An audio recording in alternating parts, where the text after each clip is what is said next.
Christelle Chollet, née le 5 décembre 1972 à Toulouse, est une humoriste, chanteuse et actrice française aux multiples facettes. Son énergie débordante et son mélange unique d'humour et de musique ont captivé le public français et international. Sa vie est une tapisserie tissée de fils de rire, de résilience et de chagrins inexprimés. Un parcours qui reflète à la fois l'éclat de sa présence scénique et les luttes silencieuses qu'elle a menées en coulisses.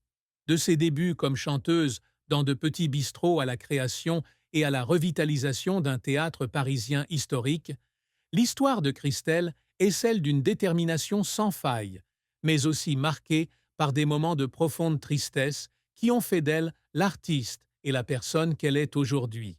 Sa capacité à transformer sa douleur personnelle en art, à faire rire le public tout en portant ses propres fardeaux, témoigne de sa force, mais aussi du coût émotionnel de son parcours.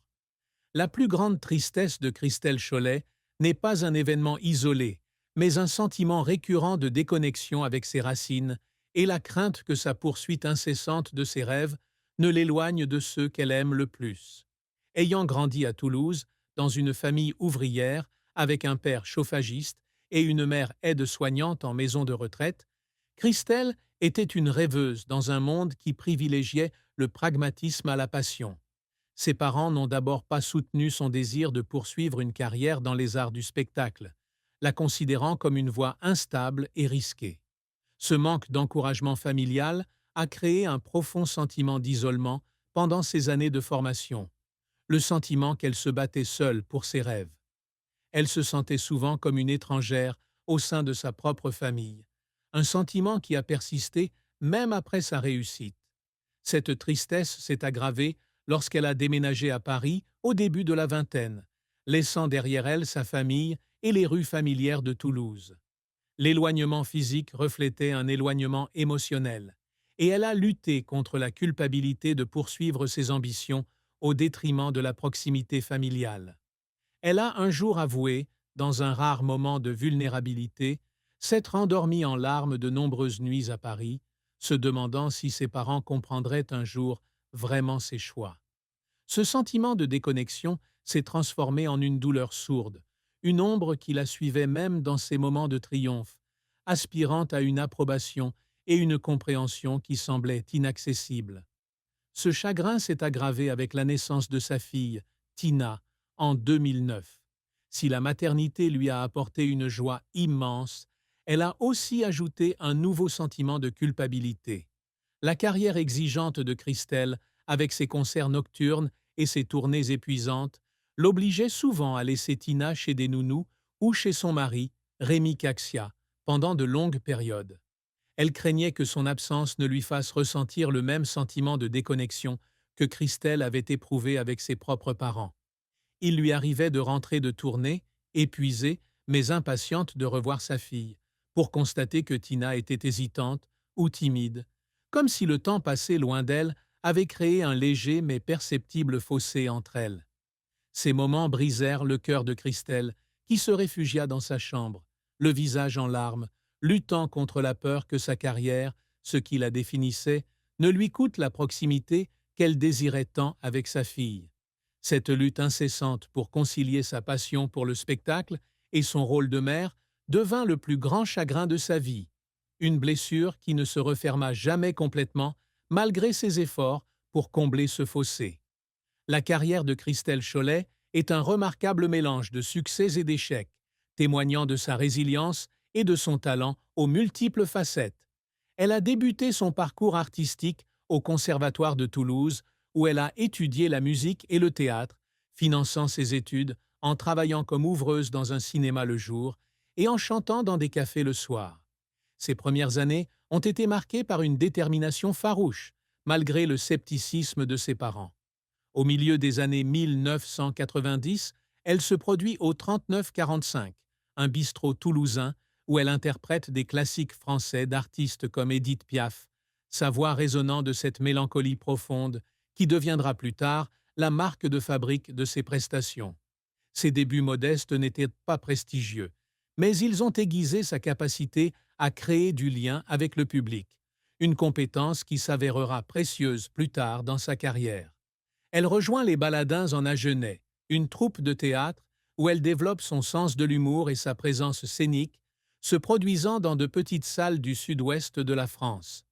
Ses premières expériences furent formatrices, mais aussi semées d'embûches, car elle essuya après refus lors des auditions pour des rôles plus importants, notamment dans les comédies musicales, un genre qu'elle souhaitait désespérément conquérir. Elle perça en 2006 avec son one-woman show, L'Ampiafé, un mélange éblouissant de stand-up, de musique et d'hommage à Édith Piaf. Écrit et mis en scène par son futur mari, Rémi Caxia, le spectacle resta à l'affiche pendant 5 ans et attira plus de 700 000 spectateurs, un exploit impressionnant pour une artiste solo. Le succès de l'Ampiafé propulsa Christelle au rang de célébrité nationale, lui valant des éloges de la critique pour sa capacité à passer avec fluidité des interprétations touchantes des chansons de Piaf à des sketchs comiques hilarants. Ce succès ne fut pas seulement une étape professionnelle importante, mais aussi une consécration personnelle, prouvant à elle-même et à ses détracteurs qu'elle pouvait réussir selon ses propres conditions. Elle a ensuite créé une série de spectacles à succès, dont L'Entubé, 2012 à 2015, Comic Hall, 2015 à 2018, Nozo 5 de Cholet, 2019, et Reconditionné, 2022 à présent, chacun mettant en valeur son art en constante évolution et sa capacité à aborder les questions contemporaines avec humour et cœur. Son achat et sa rénovation du théâtre de la Tour Eiffel en 2016, une salle délabrée datant de 1907, ont constitué une autre étape marquante. Elle l'a transformé en un centre culturel dynamique, y inaugurant ses propres spectacles en juillet 2017, un moment de grande fierté symbolisant son passage d'artiste en difficulté à force culturelle. Malgré ses succès, la carrière de Christelle n'a pas été sans échec. Elle a essuyé de nombreux refus dès son plus jeune âge, notamment lors des auditions pour des comédies musicales comme Les Misérables et Notre-Dame de Paris. Les directeurs de casting lui ont souvent reproché d'être trop théâtrale ou de manquer de l'élégance des autres artistes, des remarques qui l'ont profondément blessée et l'ont conduite à douter d'elle-même. Elle se souvient avoir pleuré seule dans son petit appartement parisien après un refus particulièrement brutal, se demandant si elle avait le talent pour réussir. Même après sa percée, tous ses projets n'ont pas été couronnés de succès. Son spectacle de 2014, Made in Cholet, bien que bien accueilli à Toulouse, a peiné à égaler le succès national de l'Ampiafé, la laissant exposée et vulnérable. Elle s'est investie corps et âme dans ce spectacle, profondément autobiographique, et son accueil mitigé a été ressenti comme un rejet personnel. Elle a également connu des difficultés à la télévision et au cinéma, avec des rôles dans des films comme Arrête de pleurer Pénélope, 2012, et Hôtel Normandie, 2013, qui ont reçu des critiques mitigées. Ces revers, bien que mineurs dans le cadre de sa carrière, étaient douloureux, et elle pleurait souvent en privé, ressentant le poids de ses propres attentes et de celles de son public. Ses efforts pour surmonter ces défis furent tout simplement héroïques. Christelle travailla sans relâche pour perfectionner son art, passant des heures à perfectionner son jeu vocal et son sens de la comédie. Elle prit des cours de danse pour améliorer sa présence sur scène, même lorsque son corps était épuisé. Il y eut des soirs où elle se produisit malgré la maladie ou des difficultés personnelles, forçant un sourire au public malgré son cœur lourd. Un moment particulièrement émouvant fut la rénovation du théâtre de la Tour Eiffel. Le projet vidait ses économies et la menait au bord de la ruine, et il y eut des moments où elle doutait de pouvoir le mener à bien. Elle se souvenait d'être assise seule dans ce théâtre poussiéreux et à moitié terminé, les larmes aux yeux, se demandant si elle n'en avait pas trop fait.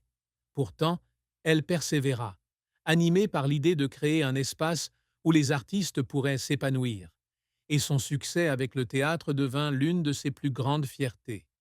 Si la vie de Christelle devait connaître une fin triste, ce serait peut-être le moment où elle réaliserait que sa quête acharnée de carrière lui a laissé des regrets quant au temps perdu avec sa fille, Tina. Imaginez une soirée tranquille de 2025, après une représentation triomphale de Reconditionné au théâtre de la Tour Eiffel. Christelle rentre chez elle, espérant partager la joie de son succès avec Tina, mais elle retrouve sa fille distante, absorbée par son propre monde. Tina, aujourd'hui adolescente, exprime sa frustration face aux absences fréquentes de sa mère durant son enfance, privilégiant les spectacles et les tournées aux moments en famille. Ces mots la blessent profondément, et Christelle est submergée par un vague de regrets. Elle se réfugie dans sa chambre, regarde de vieilles photos de Tina petite et pleure les moments manqués, les pièces de théâtre à l'école, les histoires du soir et les soirées tranquilles ensemble. Cette prise de conscience que sa carrière a peut-être été au détriment de sa fille se transforme en un chagrin,